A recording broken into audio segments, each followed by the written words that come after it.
ભણવા માટે શાળાએ ગયેલા બાળકોના હાથમાં પુસ્તકના બદલે દારૂની બોટલ પહોંચે તો ગુજરાતમાં આમ તો દારૂબંધી છે, આવું આપણે વર્ષોથી સાંભળીએ છીએ, પરંતુ જો શિક્ષક જ વિદ્યાર્થીને દારૂ લેવા મોકલતો હોય તો આ સાંભળીને તો કોઈ પણને વિશ્વાસ ના આવે. પરંતુ ગીર સોમનાથ જિલ્લાના ઉના તાલુકાના ખાપટ ગામેથી સામે આવેલી ઘટનાએ માત્ર શિક્ષણ વિભાગ જ નહીં પરંતુ સમગ્ર સમાજને હચમચાવી દીધો છે. હવે સવાલ એ માત્ર શિક્ષકોનો નથી, સવાલ એ શિક્ષણ વ્યવસ્થાનો નથી, દારૂબંધી અને બાળકના ભવિષ્યનો છે. શું છે સમગ્ર મામલો, આવો વિગતે વાત કરીએ આ અહેવાલમાં.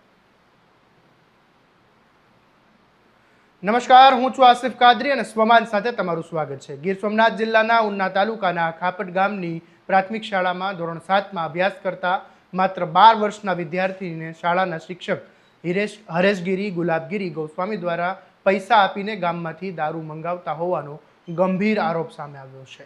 સૌથી ચોંકાવનારી વાત એ છે કે આ સમગ્ર મામલો કોઈ બહારના વ્યક્તિએ નહીં પરંતુ શાળાના આચાર્ય સમક્ષ આવ્યો. માહિતી મુજબ એક દિવસ વિદ્યાર્થી દારૂ લઈને આવતો હોવાનું આચાર્યની નજરે પડતા તેની પૂછપરછ કરવામાં આવી અને ત્યારે વિદ્યાર્થીએ જે વાત કહી તે સાંભળીને સૌ કોઈ ચોંકી ગયા. વિદ્યાર્થીએ જણાવ્યું કે આ પહેલી વાર નથી, અગાઉ પણ એ અનેક વખત શિક્ષકના કહેવાથી ગામમાંથી દારૂ લાવ્યો હતો. એટલું જ નહીં, 6ઠ્ઠા ધોરણથી જ તેને આ કામ માટે મોકલવામાં આવતો હતો તેવો પણ તે વિદ્યાર્થીએ દાવો કર્યો છે.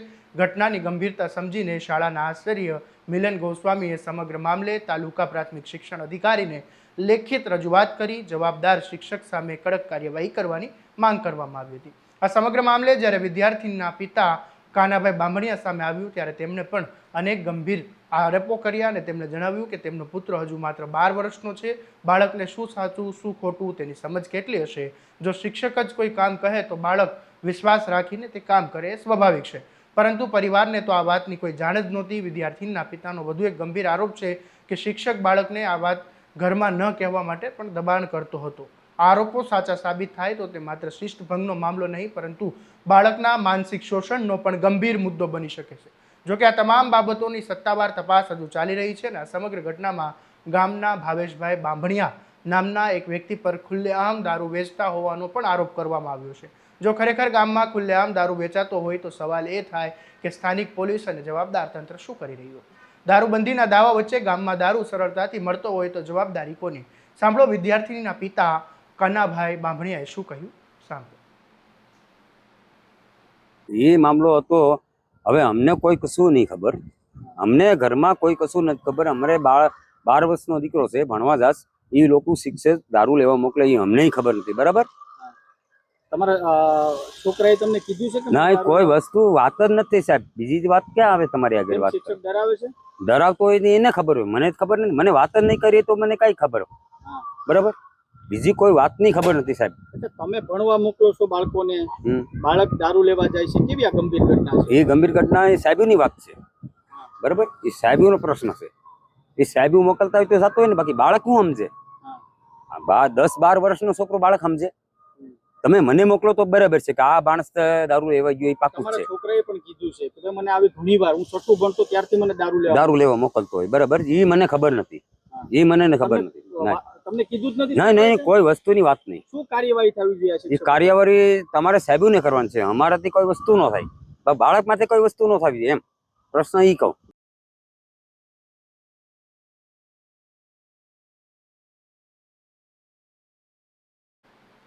આ સમગ્ર મામલે અમે ખાપટ જે પ્રાથમિક શાળા છે તેમના આચાર્ય મિલન ગોસ્વામી સાથે પણ વાત કરી હતી અને તેમણે જણાવ્યું કે વિદ્યાર્થી પાસેથી જે માહિતી મળ્યા બાદ સમગ્ર ઘટનાની લેખિત જાણ ઉચ્ચ અધિકારીઓને કરવામાં આવી છે. હવે શિક્ષણ વિભાગ દ્વારા તપાસ ચાલી રહી છે. આ મામલે મિલન ગોસ્વામી જે શાળાના આચાર્ય છે તેમણે શું કહ્યું એ પણ સાંભળી લો. જી, તારીખ 20/6ના રોજ જે આ સમગ્ર ઘટના બનેલી એના અનુસંધાને અત્રેની કચેરી દ્વારા ઉપલી કચેરીને રિપોર્ટ કરેલ અને મીડિયાના રિપોર્ટો અને અમારી જે રજૂઆત હતી એના આધારે તારીખ 9ના જે સોશિયલ મીડિયામાં રિપોર્ટ છે એ આવ્યા બાદ મજકૂર જે કર્મચારી છે એમને 13 તારીખના રોજ ઉપલી કચેરીએ સુનાવણીમાં બોલાવવામાં આવેલ અને આજ રોજ છે એ અત્રેની કચેરીને અધિકૃત કરતા એમની FIR નોંધવામાં આવેલી છે અને હાલના રિપોર્ટ મુજબ એમને ફરજ મોકૂફ કરેલ છે. 20 તારીખની ઘટના છે, અત્યારે કાર્યવાહી કરી છે, તો વિદ્યાર્થી એવું કહ્યું છે કે છઠ્ઠું ભણતો ત્યારથી મારી પાસે દારૂ મંગાવવામાં આવતો, એમાં તો અત્યાર સુધી કેમ કે કાર્યવાહી? ના, આવી કોઈ પણ રજૂઆત બાળક દ્વારા મૌખિક કે લેખિત કોઈ પણ સ્વરૂપે અત્રેની કચેરીને મળેલ નથી. તો આ જે શિક્ષક હતા એ શિક્ષક ક્યારથી આ સ્કૂલની અંદર ફરજ બજાવે છે?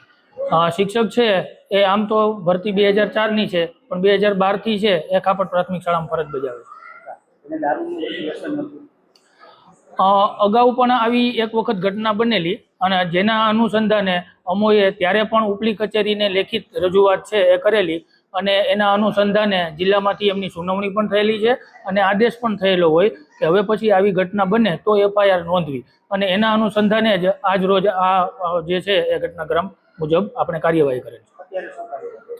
અત્યારે મજકૂર કર્મચારી શ્રી ઉપર એની અટક કરવામાં આવેલ છે, FIR નોંધવામાં આવેલ છે અને પ્રાપ્ત માહિતી મુજબ અત્યારે જ તેમને ફરજ મોકૂફ કરવામાં આવેલ છે.